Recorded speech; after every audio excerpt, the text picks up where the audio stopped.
Good afternoon and welcome to today's program, Staying Connected with Customers and Employees. I'm Nate Marinchik, and I head up the Communications Department at Alliant National. In the age of social distancing, helping clients and employees feel safe is the basic step. But to be really successful, title agents still need to foster a winning work environment and deliver amazing and unique experiences that delight consumers, real estate agents, and others. Today, we're joined by two industry and sales experts who will share tips for staying connected with your customers and your team amid COVID-19. So let's go ahead and meet our speakers. Cindy Koebele is the owner of Minnesota-based TitleSmart Inc. Cindy started TitleSmart in 2007, right in the middle of the collapse of the housing bubble. Her intense focus on creating a positive customer experience turned TitleSmart into one of the Inc. 5000 fastest growing companies for a number of years, private companies.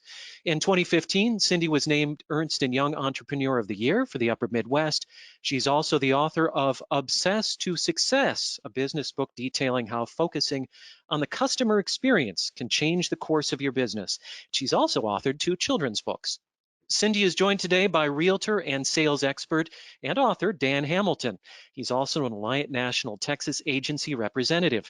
Dan has held a broker's license since 1989 and has had several years' experience as a full-time real estate company owner. Much of his work is now devoted to developing and delivering continuing education courses for realtors in Texas on behalf of Alliant National agents.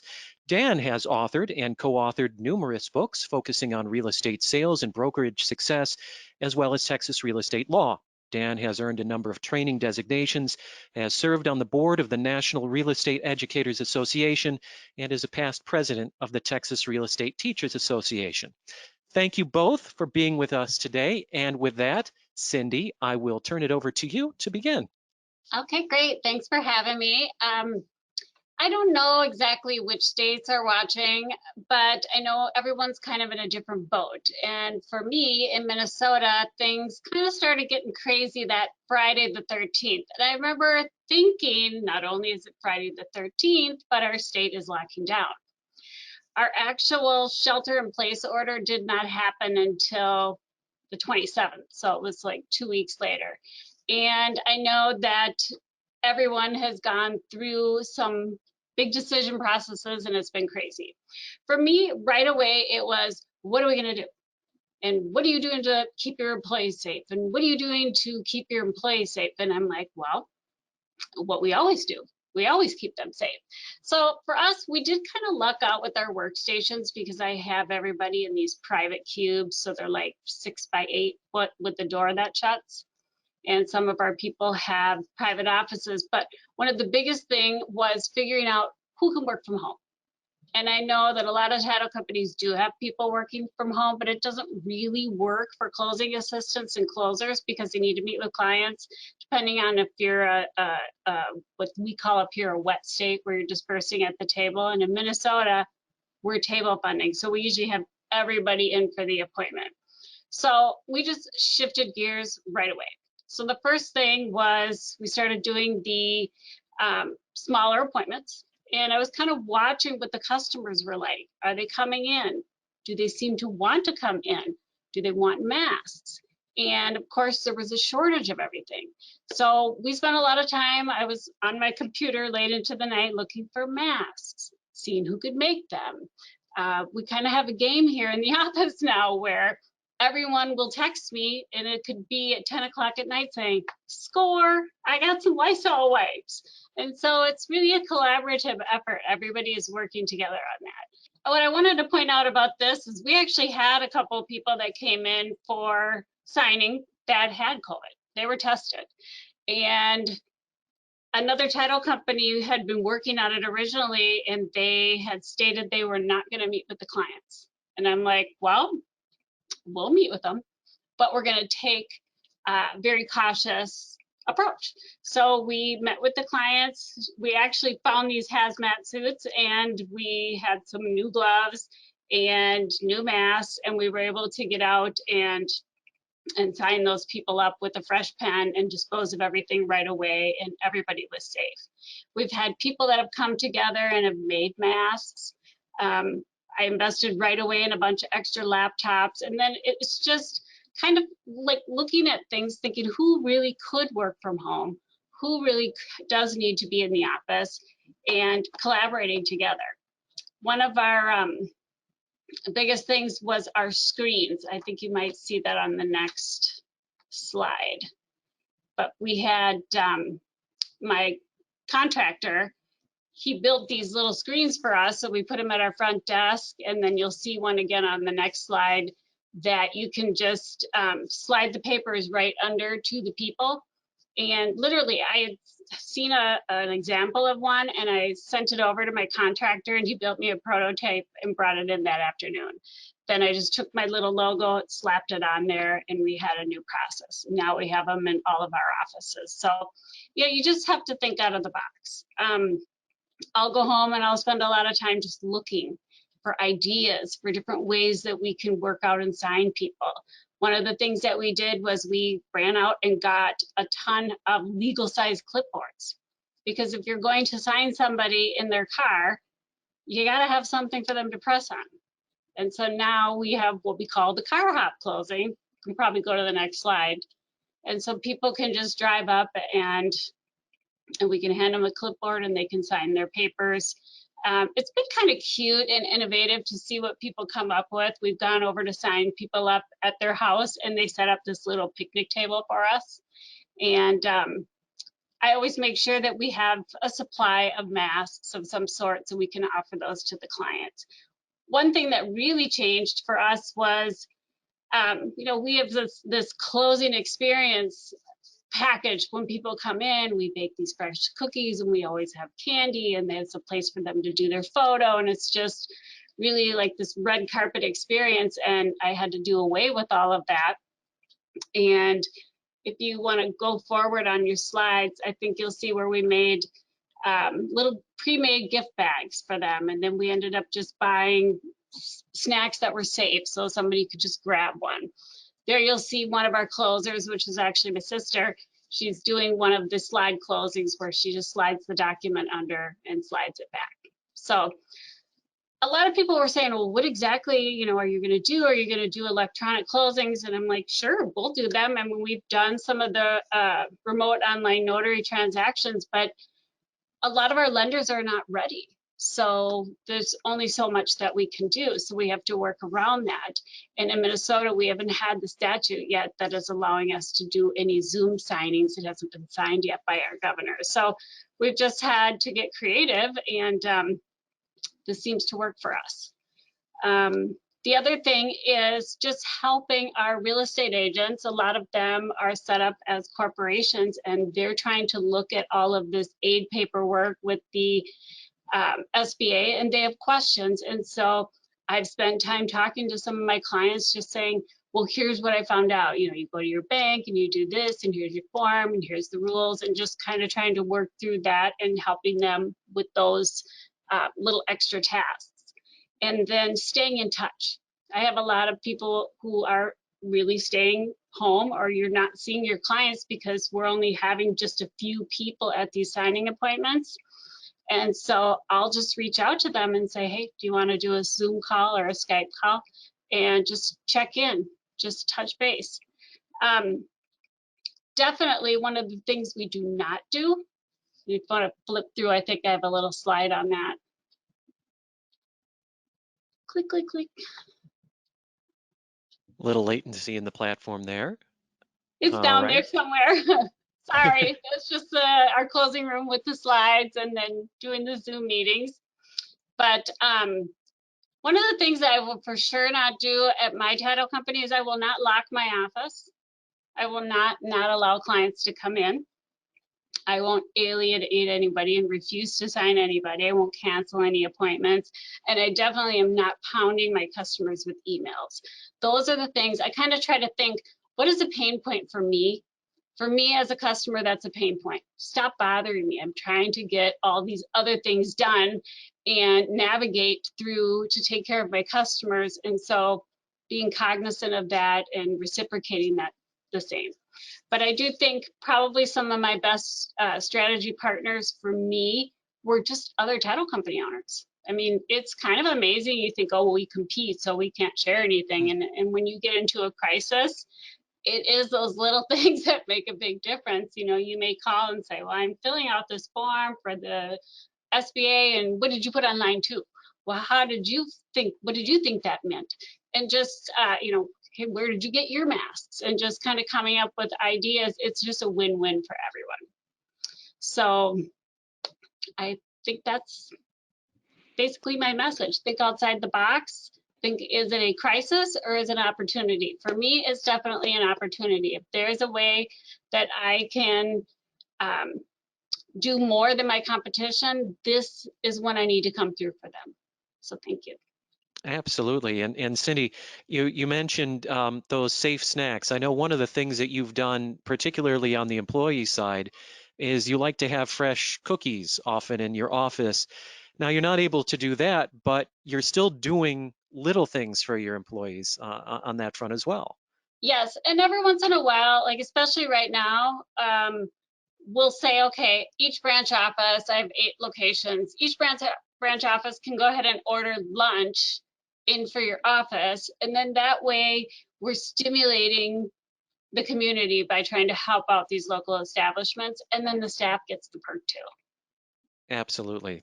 Yeah, that's great. Just so important. It's even even though it's a new and different time, it's still your organization. You're still showing that for your employees, you want to have a great workplace Yes. for them. And even if the cookies can't be fresh, there are still cookies. Yep.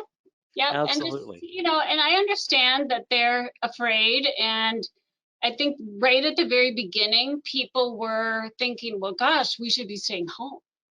Why are we still working? And Yeah. this last week, I actually had several people come up to me or email me and say, thank God, I'm so grateful that you fought for us. Not that I had to do anything, but I kept saying, we're going to stay open, we're going to keep working, Yeah. hopefully we'll be essential. And we were, and they get it now because they're thinking all of my, you know, cousins are laid off and my friends are laid off, and they're starting to wonder how they're going to make their May house payment. And we're so grateful to be working. Absolutely. Well, thank you, Cindy. Yeah, great information. And now let's take a look at that other side. So we've kind of seen the consumer side now, and we've talked about things you can do with your staff to stay engaged with them. And now we're kind of look at the realtor customers and the other clients that the title agent has. Get a sense of what they've been going through and how we can serve them during these times. And Dan Hamilton, take it away. Thanks, Nate. As it says, I'm going to take a look at how to relate to realtors. And so, with all these changes that are going on with COVID, how does it affect the real estate market and how does it affect realtors? Because that, of course, affects the title industry. And so, first question is COVID-19 going to end the real estate business? I will tell you, real estate is very slow to react to any kind of market change. Yes, I was around during 9/11, and it was a horrible tragedy. At the same time, all the newspapers were saying how the real estate market's going to collapse and there's not going to be any real estate anymore. Well, I was a broker at the time, and I had 3 different offices, and I remember I counted, I had 48 pendings at the title company ready to go. And I was monitoring because that was a lot of my income, and only 2 ever fell out. We closed 46 of them. 2 ended up not closing because the buyers got nervous and they were afraid of terrorism. We let them go. We ended up selling those other houses, those other 2 houses within 30 days. We just never saw a change in it, no matter what you read in the real estate papers. I see it the same thing with COVID. If this gets over and we're back to work and we're getting back to exactly where we need to be within the next 2 weeks to a month, I truly believe you're not going to see much change in the real estate market. Now, some people are saying it's going to last until after the first of the year. If that happens, I fear that, because at that point, you'll start to see real estate to collapse. By the way, real estate is slow to react positively or negatively. And it might take 6 months for the real estate market to get back to where it needs to be if it actually collapses. I don't believe that, and I don't want to believe that. And so at this point, what we're seeing is that we're starting to see a recovery from that. And if we can get back on the road and get that recovery done, I just don't see real estate will affect much at all. Now, I will go one step further. The really good realtors, the really good agents, they're only going to get better. I have friends of mine right now that are just making a lot of money selling real estate. And it also says others just go. There's a saying in the real estate industry. I can't tell you how many realtors have quit real estate. They just haven't left yet. Well, those are now leaving. And so it's good for the title industry because the people that are still around and still producing business are going to be your top producers in the future. And so now's the time to make those connections. Now's the time to follow up with those realtors and say, how's things going? How can I help? Those are kind of issues that we need to do as a title company, because the bottom line is the good are getting better. And so how can we get that business that is out there? That's what we're going to look at today. Next slide.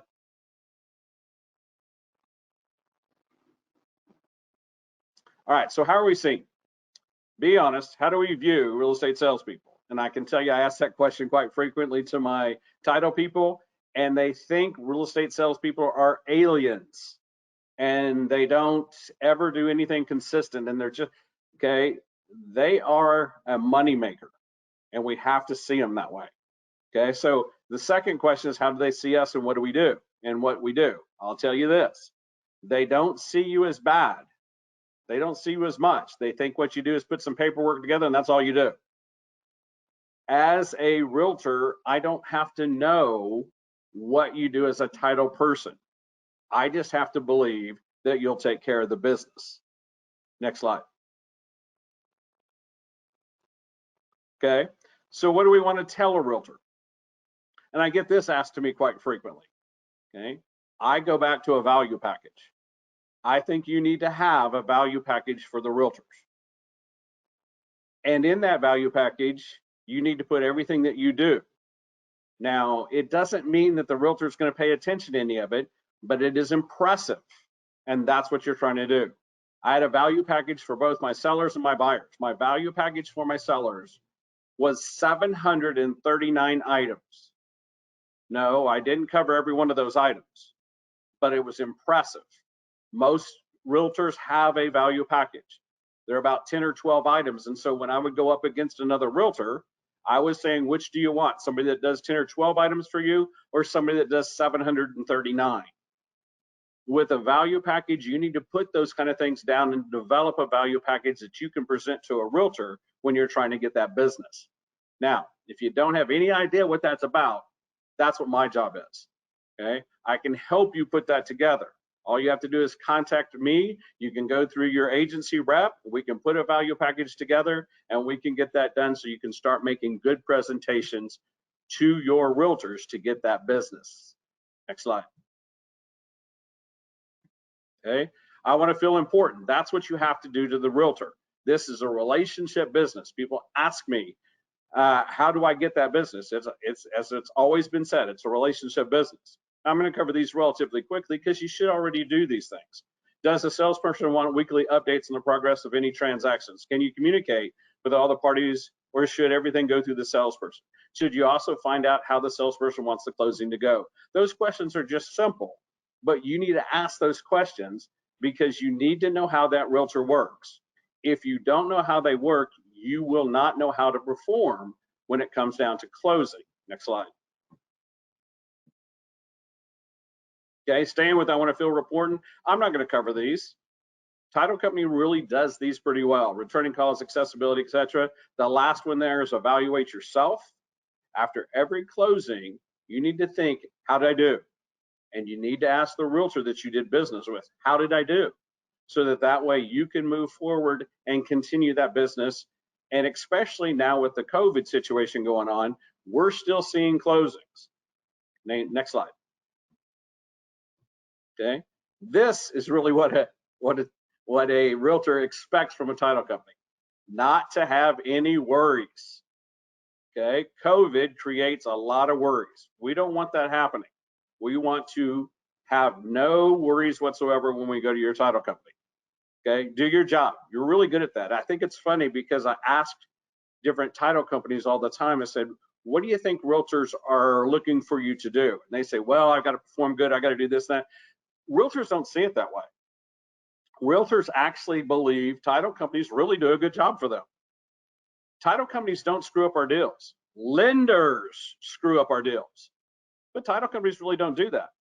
That's actually not good, because see, that doesn't give you a way to have a differentiation between you and another company. If they were doing a bad job, you could use that as a differentiator, but you can't do that because we really think all title companies do a good job, and they really do. And matter of fact, you get very high marks in that area for from realtors. Next slide, please. All right. So this is what I used to tell my real estate agents. Okay, when I get new salespeople in, and they would ask me about what title company I should do. Ask the veteran real estate salespeople in the office which title company they choose, and then look around the office and begin to notice the active title officer. Now, the second one, how do we do that in this market? Okay, in this situation, this is the time to call your realtors, both the ones you know and the ones you want to know, because they have the time to talk to you that they might not in a normal situation. This is the time you email them. This is the time you communicate with them. This is the time that you communicate with all those realtors that you wanted to do in the past. They have the time, and you can be noticed even if you can't get to their office. And then if you look at the first one, all it is, it says what relationship was created. Because to get those veteran people, they're going to tell you what relationships they have, and that relationship was established quite some time ago through the veteran agent. Next slide.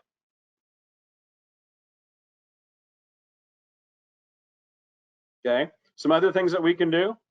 We can provide CE classes. This is something that's really important to a real estate agent. Okay, right now, again, they have time to take some of these classes. Alliant National is offering those classes as broadcast, and we are doing broadcast. Matter of fact, I got off the broadcast right before I'm coming on this for a 4-hour broadcast on education for CE. Now, we are, if you don't get the CE in area, you want to do that, you can contact me, you can contact your agency rep, you can get those classes started to establish. And remember, with broadcast, and the great thing about broadcast now is I can broadcast this over any state. So we can have a class going on any state at any time through the broadcast systems. Yes, we're working through the processes, but it can be done. So right now is a really, really good time to offer classes to your realtors and give them something that they can use. And they will remember this later when it comes time to actually establish in business. Okay, and mock closings. Yes, I'm still a fan of mock closings. I can tell you, new agents are scared to death at a closing. They have no idea what's going on. They have no idea what the forms are going on that are happening. You can actually do a broadcast mock closing. There's no reason you can't. Send them the forms ahead of time and walk them through each one of the forms. By doing those kind of things for the realtor, they will reward you once we get back into business. Next slide.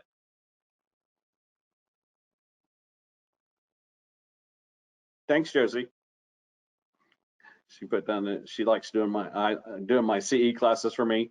And yeah, I do a lot of CE classes for Josie here in Texas, and that can be done all over. We can get those classes done for you. All right, short hits. I'm not going to cover this in detail. It's just realtors really like checklists. And so if you put these checklists on, put them on a cover letter situation and give these to the realtors, they would appreciate these kind of things. Next slide. All right, so develop a presentation. With this situation, as business development people and escrow officers, you get asked to stand in front of a realtor for a few minutes, okay? Basically what we do is what you tell them what you want to tell them. We realtors, what we hear when we hear that is, I'm with such and such title company, blah, blah, blah, blah, blah. because it's the same thing that goes on every single time. And so you need to develop a system, a presentation to be able to give to these realtors that is different than everybody else. I can help you make that presentation. You just have to go through your agency rep. We can talk, we can do it by broadcast. I can teach those classes, and I can get you where you will have a differentiation when it comes down to making those presentations. Instead of telling them, you should be asking them.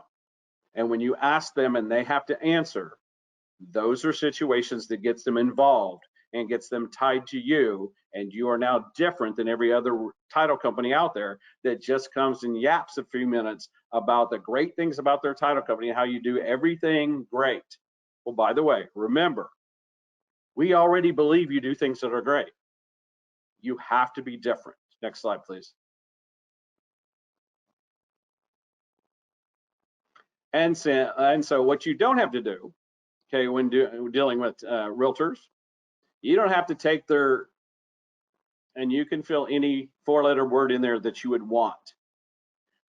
Now I'm going to say some things that escrow officers and title people tend not to like. You need to see the realtor as the talent. I was at one time a concert promoter, and I dealt with talent all the time. And I was backstage with a lot of premier talent.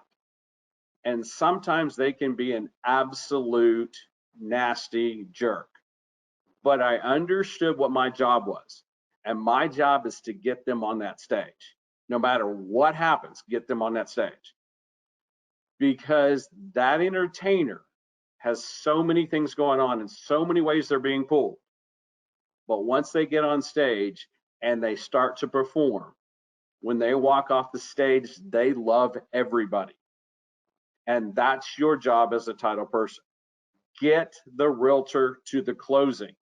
No matter what you have to do, your job is to get that realtor to the closing.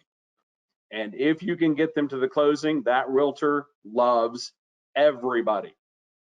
And so your job is to help them get to that closing. And if you do that, you will be rewarded. Now, sometimes they're nasty getting there. You have to put up with that sometimes. But this slide right here tells you you don't have to put up with it always. If you're dealing with somebody that's just nasty all the time, you might want to find another realtor, okay? And you don't have to get them all. My suggestion is you target 5 realtors at a time and you go after them. And you really spend some time trying to build a relationship. Don't try to go after every realtor out there. I also said when I started, right now you're seeing the unproductive realtors go away.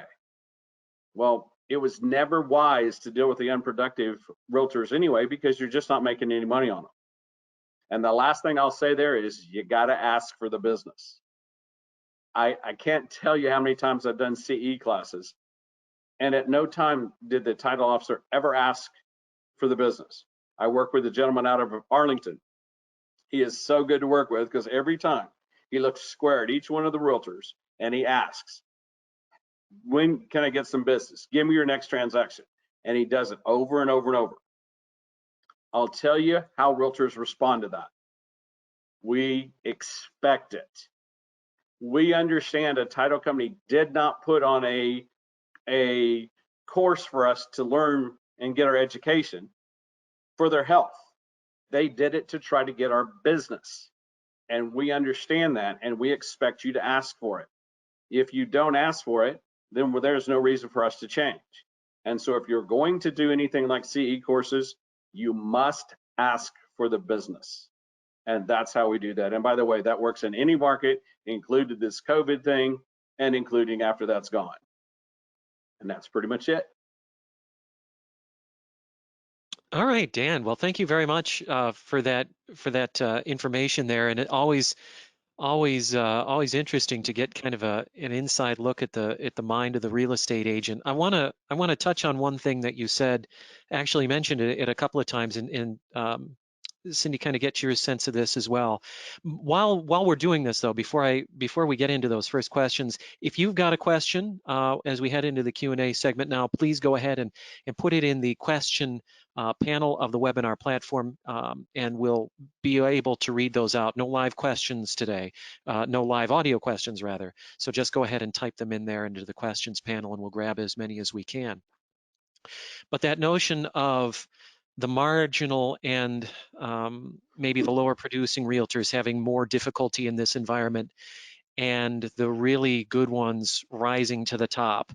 Um, uh, I'm just kind of curious how title agents should view that, because in these situations, you may be looking at your business and saying, is some of my business at risk from certain marginal realtors? And is that maybe something, Cindy, that you've got your eye on? Are you kind of looking at seeing where your business is coming from at this point?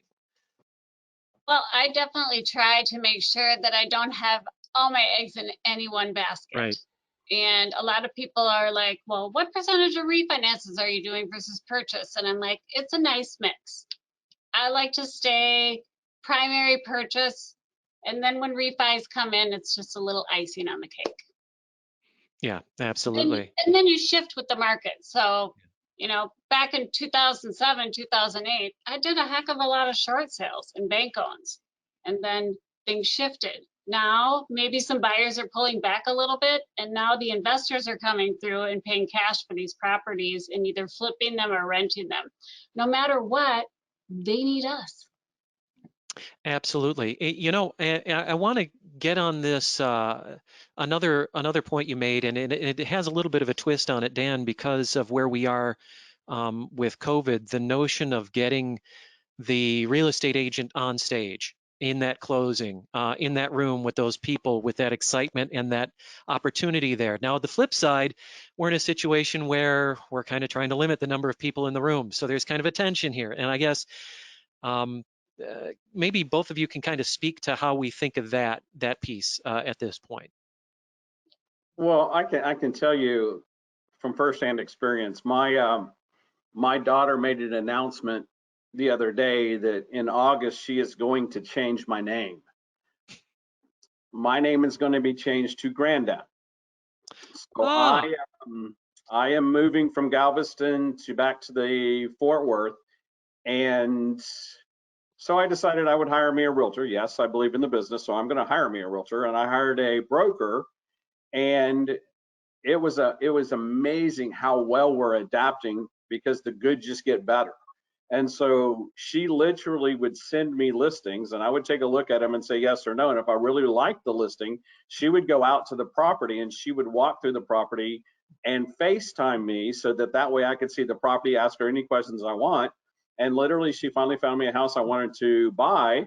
I put an offer in it. The offer was accepted.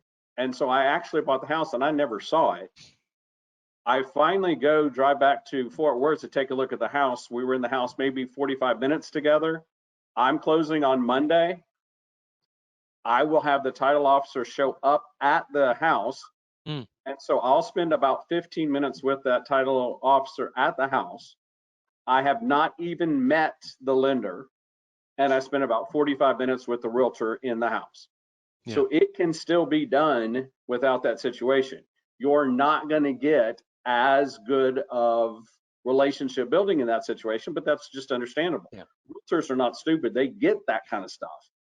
And so we can still create systems that work in this COVID situation and still get houses sold. Yeah, I agree. absolutely. Cindy, and to kind of piggyback off of Dan's point, it's so important about asking for the business. We had the opportunity a couple of years ago, actually, to sit down and talk a little bit about how you like to do business. And I remember a story you told, and I'm going to throw it out here, and hopefully you'll be able to pick this up. But there is a particular technique that you call the double or the triple. Oh, yeah. And yeah, and the idea here is when one deal can turn into two more deals after that. Can you kind of yeah, can you kind of take us through that, and kind of in that context of how important it is to be looking for the next business opportunity in the present one? Absolutely. So I love the double and I love the triple because this is where, let's say, your friend from high school on Facebook sends you a message saying, hey, I'm buying a new house and I want you to do the closing. And that's because they always see that everything I post is about title and I'm everything title. So I'll be like, great, just connect me with your realtor and they can send me the purchase agreement. So now I have the opportunity to work with the realtor I've never worked before, and also with a lender that I've never worked before. So there you have the double and the triple. And then if I do a really good job, they might be like, geez, this was such a nice closing. I think I'm going to do more here. And then that can just be multiplying, and you never know where it can grow from there. Absolutely. And again, if you have a question for our panel today, please go ahead and submit it through the chat platform here. But as you look at that, kind of going back to Dan's point earlier, and maybe this is something that we can talk about because we're trying a lot of new things here in this new environment, and the importance of going back in a thoughtful way and seeing what worked and what didn't, and making that a part of your process. And Cindy, when we talk about the double and the triple, for instance, I remember a very, poignant moment when we had talked previously, and I'll kind of bring it up here for the benefit of the audience. It sounds really easy, but you've got to knock it out of the park every time. It's got to be right when First you do time. it. It's got to be right every time, or you miss the opportunity, right? And so that means that you've gone back, and when it hasn't gone right, you've got to think through that. You've got to know what has gone right and what hasn't gone right. And so maybe the both of you can talk a little bit more about a good process for, taking that step back, because so often in title, when things get busy and when our circumstances change, we get our noses down into it, right? And we're just grinding along as fast as we can, and taking that moment to rise up and do some evaluation and think, what did go well, what didn't go well. You want to go first, or you want? I, I don't care. I just call that review preview, and that's what I Yeah. do on every situation I do. I review exactly what happened during the process. I review what went right. I would review what went wrong, and then I preview what I'm going to do differently for the next time I ever have any kind of association and any kind of transaction. So it's just a review preview process for me to be able to look at how I'm doing and evaluate that, and then improve that and move forward for the next time. Yeah, absolutely. We do have a question that has come in from the audience, and I guess agents are always looking for a new service, a way to differentiate themselves, because the product itself is difficult to differentiate.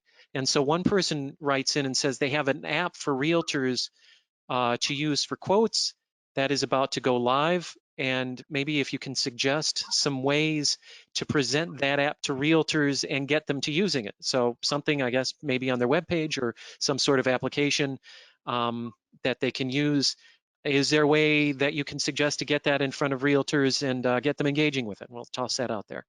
Well, I know that we have a title app that we use that is for agents to do net sheets and quotes and things. And as a closer out in the field, a lot of times I'll be talking to my client directly and I'll be like, hey, let me set this app up for you.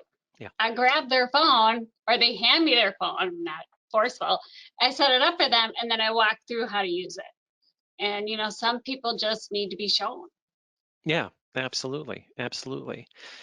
Well, that's excellent. And I'll just Thank, I'll just play off that if I can, because really what Cindy's saying in that statement is she has a relationship with that yeah, realtor, so she can do those kind of things.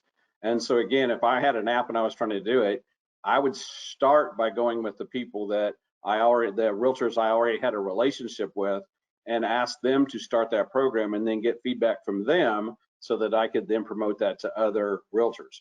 I can tell you, we get things as realtors thrown at us all the time. And so it has to be a recommendation coming from somebody else to really get me to put something else on my phone. And so Go to the people that trust you, go to the people that like you at this point, and get them to do it first and get their testimonials. Then you'll be able to present it to people differently. I mean, to people that you don't know. Very Or do a good. Facebook post with a little video demonstrating the product and how cool it is. Then they can kind of see it without even knowing you, and then that might be that first step towards that relationship. And I'm glad you brought that up, Cindy. One of the things that your particular operation, I know your sweet spot really is the marketing. That's something that you're really passionate about. And one of the things that you've made really good use of is video, particularly in this era. Reaching out to consumers to explain, for instance, Ron in this situation. How have you used video in these times to stay engaged both on the consumer side and maybe even if you've done things that can be helpful for realtors as well, as you've talked about the importance of continuing to be kind of that knowledge source for folks? Right. Well, if anybody wants to copy any of my videos, as long as you're not in the Twin City, Minnesota area, you could go to the TitleSmart YouTube page, copy away. I always tell people, and I tell them in my book, copy other title companies that are not in your marketplace and put your own spin on it. But as far as video, I kind of always am thinking, all right, I want to make a video that just anyone could understand. And then if I'm posting that, a lot of times my realtor might see it or my lender, and they're like, ooh, this is something my buyer I'm working with might be able to enjoy. And so kind of making content that anyone could partake with. And really almost any subject could be a video. I know I just made one regarding the COVID-19. I'll probably make another one. We made one on Ron. I'm sure I'm gonna have to remake that because they're gonna change those rules 100 times. And now they're working on this new executive order for RIN. So I'll probably have to take that one down and put that up. But just, anything can be a video, whether it just be, a realtor who's doing a video open house or, planting flowers in the summer. It's got to be something somebody wants to watch. Absolutely. So we're kind of nearing the end of our time here. I want to throw one more out there for you as we look ahead into the weeks to come. We're looking at various states and the federal government are thinking about what restart looks like. And um, so what kind of things do you have your eyes on at this part? Cindy, I can imagine that you're paying very close attention to what is being talked about in your state, maybe even at the federal level. The information, there's a lot of it out there. So what kind of work are you doing to try and stay on top of what's happening in your state? And when things start to reopen, do you have a sense of what that might look like for you that's different, or just kind of get your thoughts on it?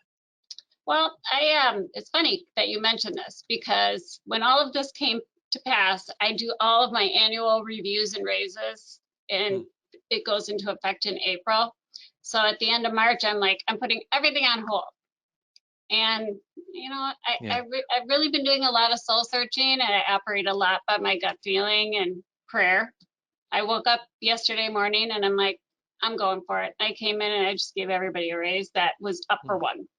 And I feel really good about it. I feel like we're busy, probably than we've ever been. Hmm. And I think once they open up the floodgates on our realtors who are still busy, that we're probably going to be busier than we could have wished for. Be careful what you wish for. I like to stay positive. Yeah, you absolutely do. And I absolutely hope that is what we end up seeing here. And for everyone's sake, we can have this situation lift, and we can have a nice summer and fall as well. So thank you very much, both of you, for taking the time today, and to all of our audience as well. With that, we are going to wrap up today's webinar, but before we go, have just a few notes. First, if you haven't done so, let me go ahead and get to the clicker here. Thanks to our speakers. Thank you to our speakers. If you haven't done so, I encourage you to check out updates from Alliant National on our COVID-19 page, our coronavirus page. You'll find our national bulletins for underwriting, as well as helpful agent alerts and other resources. We'll soon have some video content up there as well, including the 2 webinars that we've done. So hopefully you'll be able to check that out. Today's program was part of a 2-part series. Last week we had an in-depth program on RON and digital closings. If you didn't catch that one, I encourage you to check that out as well. You'll receive links to our coronavirus page and the recording from last week's program in your inbox tomorrow afternoon as part of the email. That is the post show for this webinar program. So tomorrow you'll get a copy of this program as well in your inbox. So be looking for that. That'll hit probably around 2 p.m. East 1 Central. So be looking for that tomorrow with the links to all those materials. Finally, and most importantly, we appreciate you being an Alliant National agent. We're always happy to talk. So please feel free to reach out to us anytime, to reach out to Dan as well on education. We're always here for you. So thanks again for attending today's program. And until next time, have a great afternoon. Thanks all. Bye, y'all. Thank you.